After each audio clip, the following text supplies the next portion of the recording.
मभन्दा राम्रो मान्छे बन्न सक्नुहुन्छ, मभन्दा राम्रो टिचर बन्न सक्नुहुन्छ। ध्यान दिनुहोस् यो कुराहरू। त्यही भएर हजुरलाई हरेक दिन आउनुहुँदैन चाहिँ म राम्रो फ्रेन्ड बन्छु, म सभ्य मान्छे बन्छु हामीले सोच्नु पर्यो। अनि जसले मेरो कुरा सुन्नुहोस्, जसले आफ्नो ड्याडी र मम्मीलाई कदर गर्नु हुँदैन नि, ध्यान दिनुहोस् है, कदर गर्नु हुँदैन, उहाँहरू कामै छैन।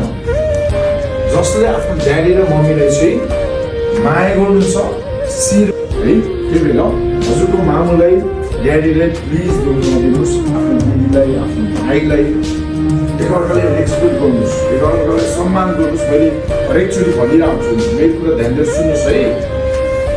हजुरको गार्जेन आएर भन्नुहुन्छ यसले यो भन्नुभयो, यसले यो भन्नुभयो भन्ने त्यो सुन्न नपरोस्। अनि मैले इभालाई हेरेको छु, इभालाई मैले यति दिनभित्र यति वेट घटाउनु भनेको थिएँ, इभामा चेन्ज देखिरहेको छु मैले। उहाँको फेस, उहाँको बडीमा त्यो वेट लस भएको देखिरहेको छु। भनेको उहाँले आफूले आफ्नो गुरुले भन्नुभएको कुरालाई चाहिँ डिसिप्लिनमा लिएर जानुभएको छ।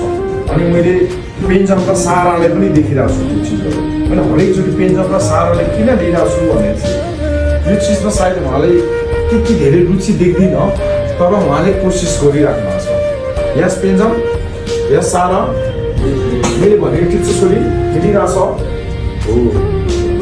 त्यो चिजलाई चाहिँ मैले चेन्ज गराउने हो र खेल्ने मान्छेले पनि चेन्ज गर्नु पऱ्यो। बाहिर चिसो छ नि, चिसो छैन, चिसोमा ड्याडी मम्मी चाहिँ मम्मी यसरी बसिराख्नुहुन्छ, मेरो छोराछोरीले कस्तो गर्नुभयो भिडियो गरिराख्नुहुन्छ।